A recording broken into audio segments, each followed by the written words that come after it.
Ruben Patterson, known during his career as a defense specialist. Patterson's life off the court looked more like a cautionary tale than a highlight reel. It started in 2000 when he got into a fight outside a Cleveland nightclub and broke a guy's jaw because he thought his car got scratched. He got a misdemeanor assault charge, had to cough up a $1,000 fine, and serve 80 hours of community service. The league suspended him for 3 games, and that was just the beginning. Later that same year, things got darker. Patterson was playing for Seattle when his nanny accused him of forcing her into a sexual act. The incident happened in his own home while his kids were there. He eventually entered an offered plea to attempted third-degree rape, which let him avoid admitting guilt, while still acknowledging there was enough evidence to convict. He spent 15 days in jail, got 2 years of probation, had to pay $5,000, and had to register as a sex offender. Then in 2002, he got arrested again, this time for domestic assault. His wife had visible injuries, but after she refused to press charges, prosecutors dropped the case. In 2007, he failed to register as a sex offender. When he moved, that got him another $1,000 fine. 3 years later, he was caught driving drunk in Ohio with a blood alcohol level of 0.117. And in 2019, he turned himself in for owing over $100,000 in child support. All of this has overshadowed whatever legacy he hoped to leave behind. His name's now more tied to courtrooms than courts. Glenn Davis, known as Big Baby during his playing days, Davis went from hoisting a championship trophy to hauling around some serious legal baggage. Back in February of 2018, hotel staff at a Maryland Hampton Inn noticed a strong weed smell coming from his room. When police showed up, they found over 120 grams of marijuana, nearly $100,000 in cash, packaging materials, and a ledger that looked like it came straight from a drug dealer starter kit. Davis got slapped with 7 charges tied to drug possession and distribution, but instead of jail, he paid a $15,000 fine, and prosecutors dropped the charges. That wasn't the last chapter. In October of 2021, Davis got named in a major indictment involving fake health and dental claims submitted to the NBA's health plan. Investigators said he filed a claim for dental work in Beverly Hills while he was busy traveling between Las Vegas and Paris. So unless dentists started offering in-flight procedures, it didn't add up. In November of 2023, a Manhattan jury convicted Davis of healthcare fraud, wire fraud, and conspiracy. It was not a small case either. By May of 2024, he was sentenced to 40 months in federal prison. On top of that, he owed $80,000 in restitution, had to attend financial management classes, and got slapped with 3 years of supervised release, which includes drug treatment. And in true odd fashion, he got a 7-week delay to report to prison. Why? So he could finish filming a documentary about himself. Apparently, that's supposed to help him pay the money back. The whole thing's a wild spiral, from a ring to a rap sheet. Rasheed Bird, once known for his towering 7'1" frame and short stint in pro basketball, Bird's name is now tied to one of the ugliest criminal convictions in recent memory.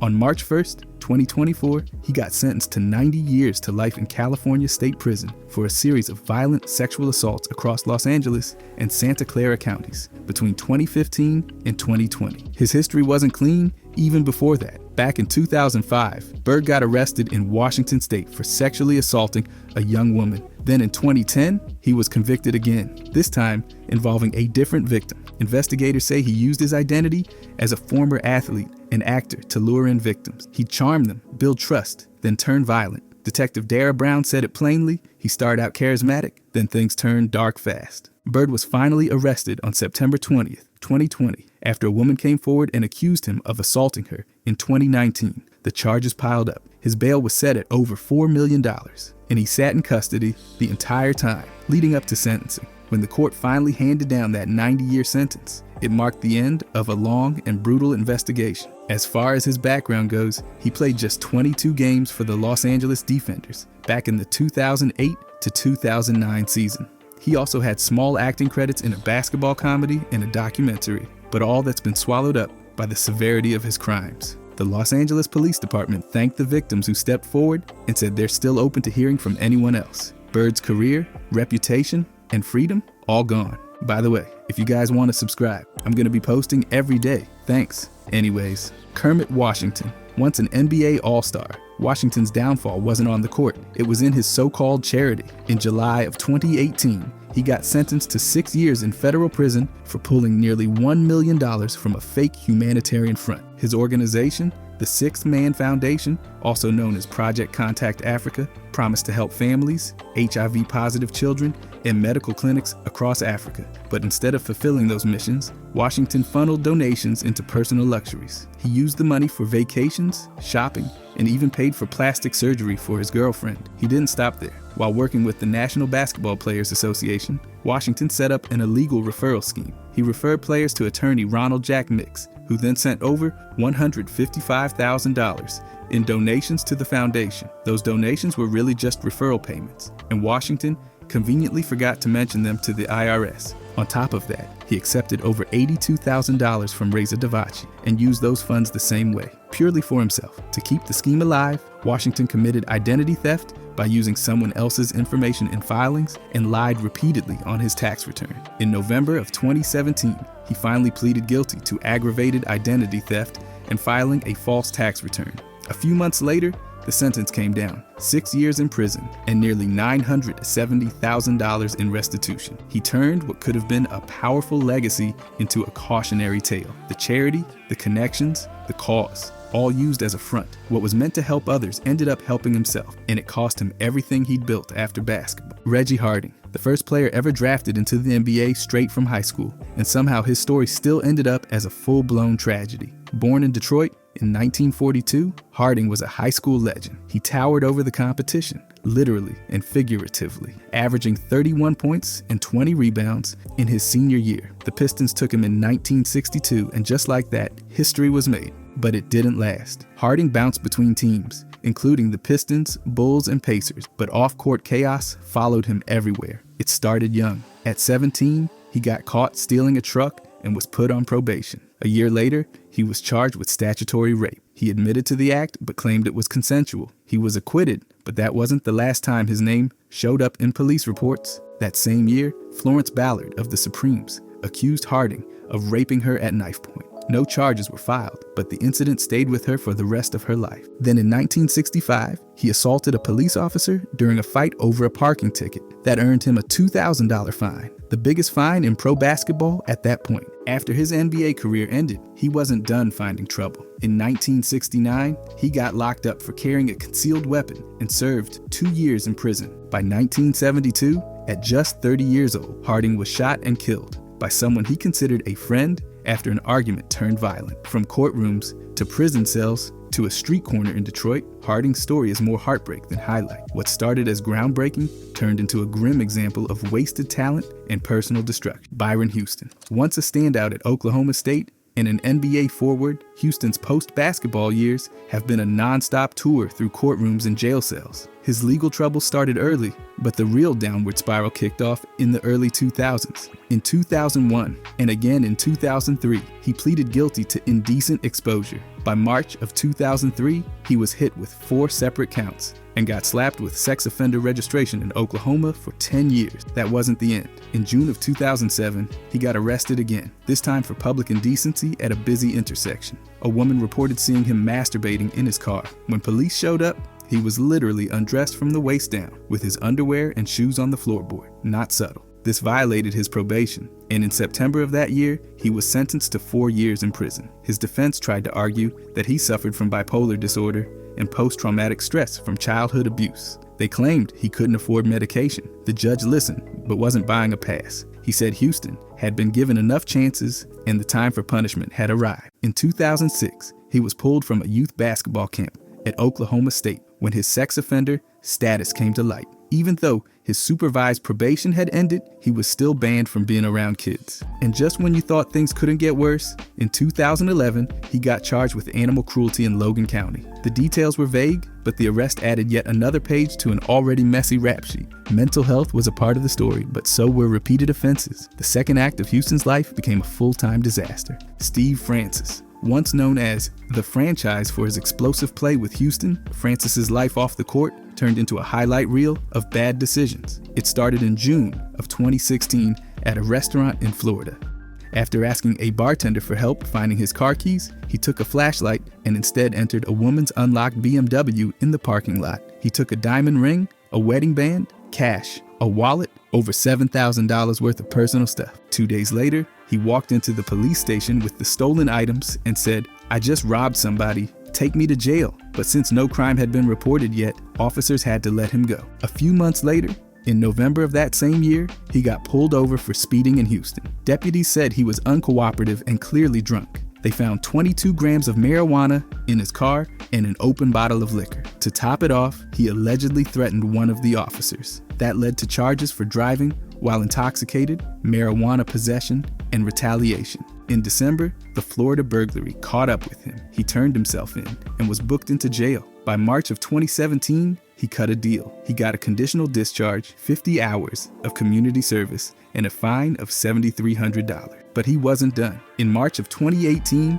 police arrested him again, this time for public intoxication at a hotel bar in Burbank. Later that year, he opened up about his alcohol abuse, admitting that he lost his identity and spiraled hard. He denied using crack cocaine, but made it clear that drinking wrecked his career. The fall from all-star to arrestee has been messy, public, and rough to watch. Robert Whaley, drafted by the Utah Jazz in 2005. His time in the NBA was short, and his time in the system was much, much longer. His post-basketball life took a hard turn straight into legal trouble, starting in 2008 when he was convicted in Michigan for operating a drug house. Not exactly a smart retirement plan. He got sentenced to probation, but that didn't last. By January of 2009, Whaley violated the terms and disappeared, turning himself into a fugitive. The guy went off the grid, like he thought he was in a spy movie. But reality hit in March of 2010 when he was arrested in Salt Lake County. And if that wasn't enough, during booking, officers found marijuana on him. Not hidden well, clearly. He got shipped back to Michigan to deal with the mess he left behind.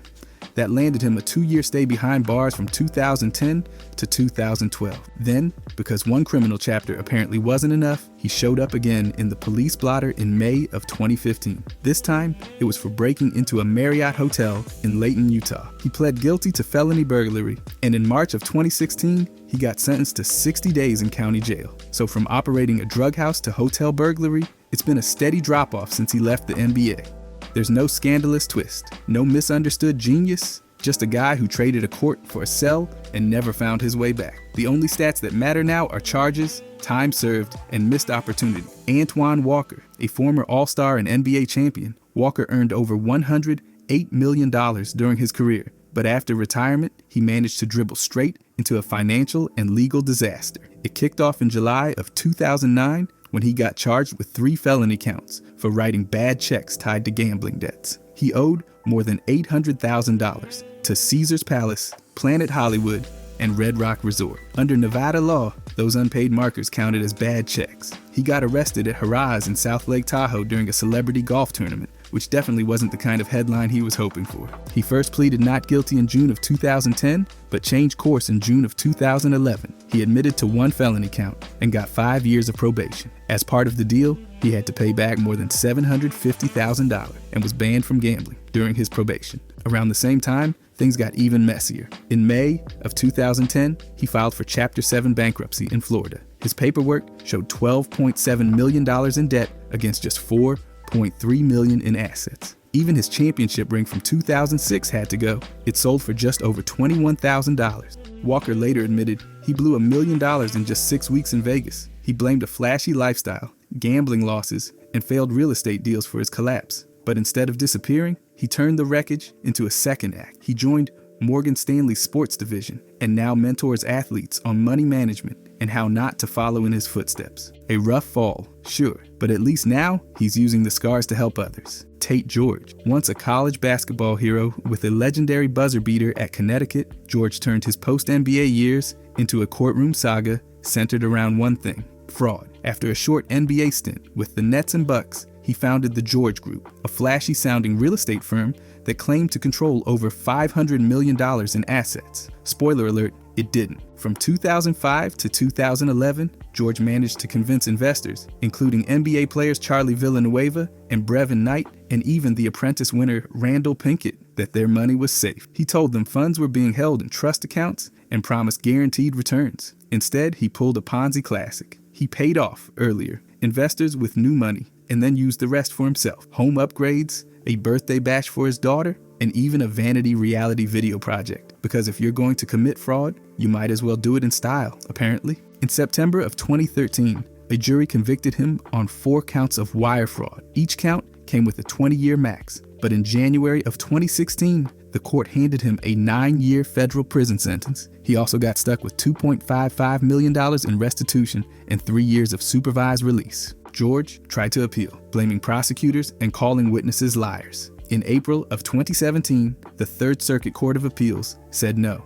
Every charge and sentence stayed locked in place. What could have been a legacy of college glory and pro promise ended with a real estate scam, a prison term, and a reputation that will never rebound. His buzzer beater might have been clutch, but in real life, the clock ran out hard. Allan Anderson, the former NBA journeyman, played 8 seasons across 5 teams and a laundry list of countries, but what really stuck was his role in a benefits fraud scheme that landed him in federal prison. Between 2017 and 2019, Anderson submitted about $121,000 in fake medical and dental claims to the NBA Players' Health and Welfare Benefit Plan. The kicker? None of those services ever happened. He didn't just scam the system for himself. Anderson helped others join in, pushing total fraudulent claims to around $710,000. When some of his co-conspirators hit snags with reimbursement, Anderson told them to just submit forged letters from doctors. He even arranged for them to visit a physician in Las Vegas after hours, just to fake enough documentation to make things look legit. In October of 2021, Anderson was one of 18 former players charged in connection with the scam. It was a $4 million mess in total, spread across multiple defendants. His part may not have been the biggest, but it was deliberate and sustained. On February 10th, 2023, a federal judge handed him 24 months in prison. He also had to give up $121,000 and pay the same amount back as restitution. The sentence was meant to send a message: retired athletes don't get a pass when it comes to fraud. Anderson's professional resume included NBA games and international stints across Europe and China. But now, what people remember most is that he went from running plays on the hardwood to running scams on paper. The fall was fast, and the consequences were real. Jason Caff, 2 NBA titles with Michael Jordan and the Bulls, and still managed to find his name more often in legal documents than highlight reels after retirement. His post-career life unraveled into a mess of child support lawsuits, arrests, bankruptcy, and rehab. It started with the numbers: 10 children by 8 different women. That's not a stat line you want on your resume. At one point, he owed more than $200,000 in unpaid child support and legal fees, and at least one mother said she was shorted nearly $100,000. In August of 2007, Caffey filed for bankruptcy, claiming $1.9 million in debt. The court dismissed it the next year when he couldn't put together a plan to pay it off. Jail time followed, not for a flagrant foul, but for failing to pay what he owed. Things hit another low in May of 2010 when he got arrested in Mobile, Alabama for domestic violence. He allegedly hit and kicked a woman during a dispute and was released on $1,000 bail. Another mugshot, another headline. But Caffey didn't vanish completely. He admitted to struggling with depression and anxiety and checked into a 45-day rehab program in Florida in 2016. Since then, he's tried to clean up the wreckage. He co-wrote a book aimed at teaching young boys about maturity and consequences. He went back to school and plans to graduate from Alabama State University with a degree in physical education in December 2024. Caffey's story isn't clean or heroic, but it's a real-time recovery from years of personal chaos and legal fire. Chris Gatling, once an NBA All-Star with a solid pro career, Gatling's post-basketball path somehow veered straight into fraud territory. In 2013, he pleaded guilty to theft and forgery after squatting in a luxury home in Paradise Valley, Arizona. He didn't just live there without permission, he tried to rent the place out to actual tenants while having no legal right to even be in it. For that bold move, he got 4 years of probation. But instead of lying low, Gatling went bigger. While still on probation in 2015, he was arrested again, this time for a nationwide fraud scheme involving credit card theft and online scam. He ran sketchy online businesses that gathered personal and financial info, then used it to rack up charges. One of the victims, a Scottsdale gym owner, lost $90,000 and had to shut down her studio. The fraud didn't stop there. In 2017, Gatling got sentenced to 2.5 years in prison for a telemarketing scam targeting seniors. He and others sold fake websites to vulnerable people, pocketed the money, and walked away. Well, until the prison sentence hit.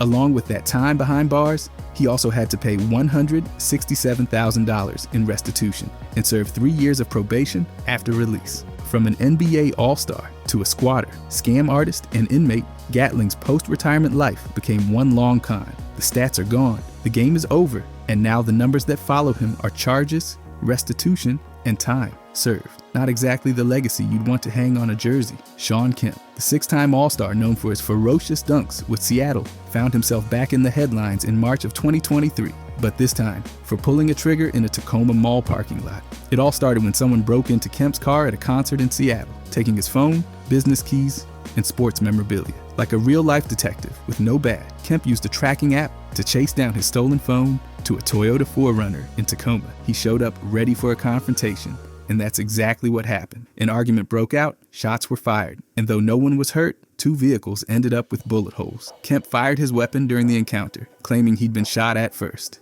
Either way, it was chaos in a parking lot, and it got him charged with first-degree assault and drive-by shooting. But in May of 2025, he struck a deal. He pleaded guilty to second-degree assault. Prosecutors acknowledged there was some element of self-defense. They recommended 9 months in jail, 1 year of supervised release, and restitution. Sentencing set for August 22nd. As part of the plea, Kemp agreed to give up his gun rights and provide a DNA sample for law enforcement databases. Meanwhile, one of the men involved in the altercation, currently doing 7 years for another shooting, filed a civil suit against Kemp, claiming emotional distress. Of course he did. Since then, Kemp's been trying to spin the whole thing forward. His legal team says he wants to be a voice against gun violence and set an example. From rim-rocking dunks to restitution payments, Kemp's story keeps rewriting itself, one courtroom chapter at a time. Glenn Rice Jr., once a rising prospect with NBA bloodline, his career fell apart under a long trail of arrests, nightclub chaos, and firearm charges. The lowlights started stacking early,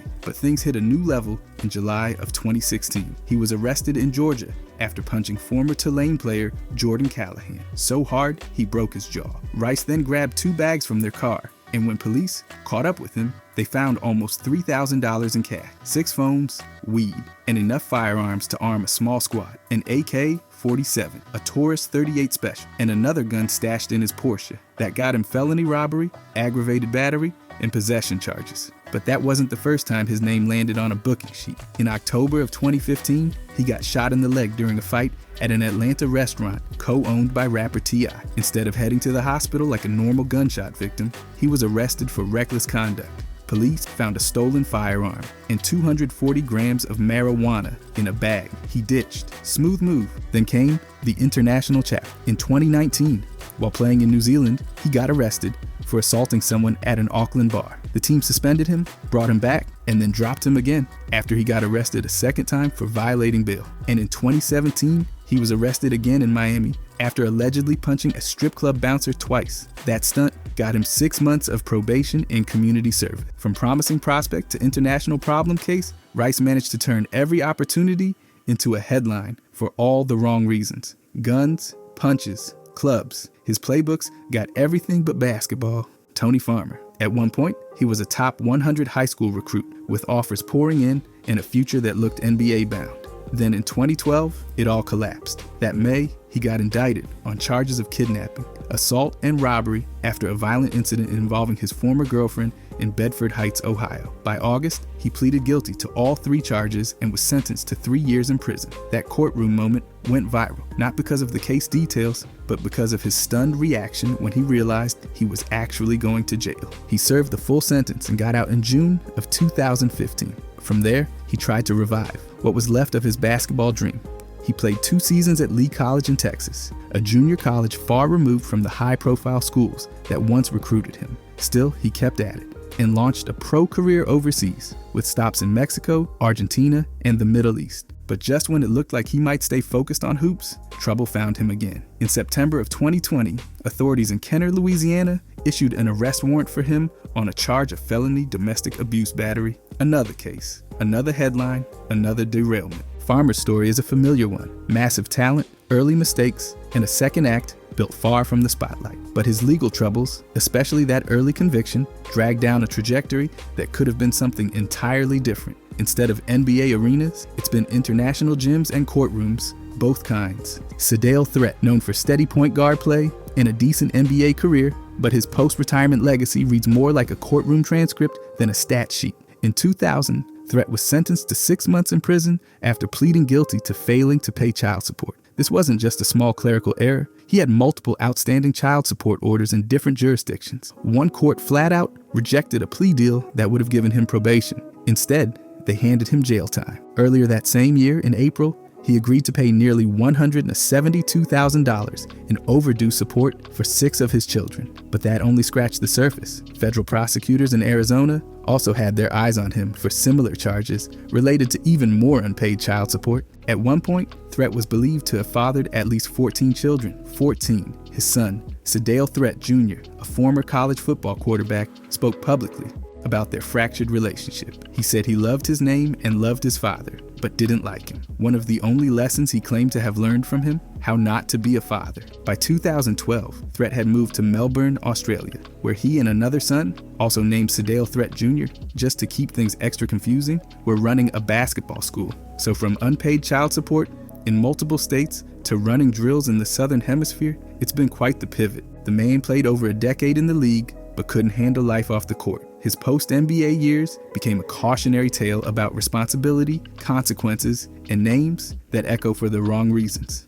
Dante Green, a former first-round NBA pick, and Syracuse standout, Green's post-hoops chapter took a wild turn in November of 2022 when he was arrested for attempting to rob a gas station in Goshen, Indiana. According to court records, he walked into a Phillips 66, demanded cash from the clerk, and made threatening gestures. Surveillance video captured him pacing the store, pulling stuff from his pockets, stripping off his shirt, and lunging at the poor cashier like it was some kind of low-budget action scene. When the clerk tried to call the police, Green allegedly told him not to. That plan didn't work out though, because employees from a nearby Taco Bell saw what was going down and called the cops anyway. Green was arrested on the spot and charged with robbery, intimidation, and interfering with the reporting of a crime. At the time of his arrest, Green was still loosely involved in basketball, having played overseas in places like China, the UAE, and the Dominican Republic. He also popped up in the Big Three League as recently as May 2022, co-captaining the Killer 3S. His legal situation escalated quickly. The robbery charge alone could carry up to 6 years in prison. His trial was originally set for February of 2025, but got pushed to May 5th. So instead of gearing up for another basketball season, he's prepping for court. Green played 4 seasons in the NBA, mostly with the King, averaging just over 6 points per game. Not spectacular, but steady. Now he's known more for a bizarre gas station incident than anything he ever did on the hardwood. Another case of a career undone by choices far off the court. Steve Logan. Once a college star at the University of Cincinnati with NBA potential, Logan's post-basketball chapter got derailed fast. In August of 2009, U.S. Marshals arrested him in Lakewood, Ohio, on serious charges: strong-arm rape and gross sexual imposition stemming from alleged incidents in Rocky River. The accusations involved 2 women, one who claimed Logan raped her and another who said he fondled her. But by April of 2010, the rape charges were dismissed. Still, Logan didn't walk away clean. He pleaded guilty to a separate domestic violence charge involving the mother of his child. That case ended with a $250 fine. Small amount, big damage to his already fading public image. These legal issues followed him right into what should have been a celebratory moment. In 2010, Logan was inducted into the University of Cincinnati Athletics Hall of Fame, a major honor for a player who once lit up college hoops. But instead of attending the ceremony, he stayed away due to the cloud of pending legal trouble. From All-American hype to courtroom appearances, Logan's career has become another cautionary tale. The highlight reel stopped, the accolades faded, and what remains is a short, rocky list of what might have been. Terrence Williams, drafted 11th overall in 2009, Williams once looked like a versatile guard with long-term NBA upside. Instead, he became the ringleader in a healthcare fraud scheme so bold it could have been ripped from a crime drama. From 2017 to 2021, Williams orchestrated a multi-million-dollar plan to defraud the NBA players' health and welfare benefit plan. He recruited over 18 former players and even got a few medical professionals on board. He set up fake medical and dental claims,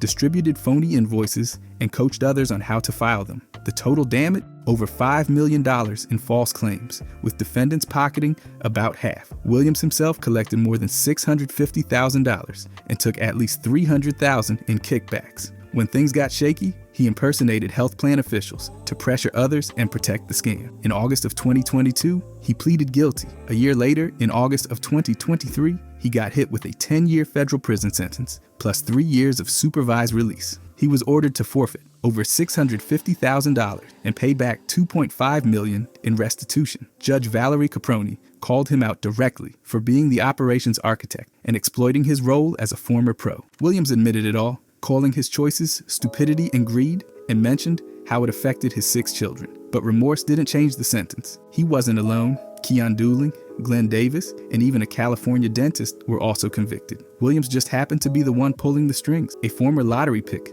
turned mastermind of medical fraud, trading his NBA career for a headline that reads more like a federal indictment. If you enjoyed this, I'm going to be posting a lot here. I would greatly appreciate it if you could subscribe. Thanks for watching.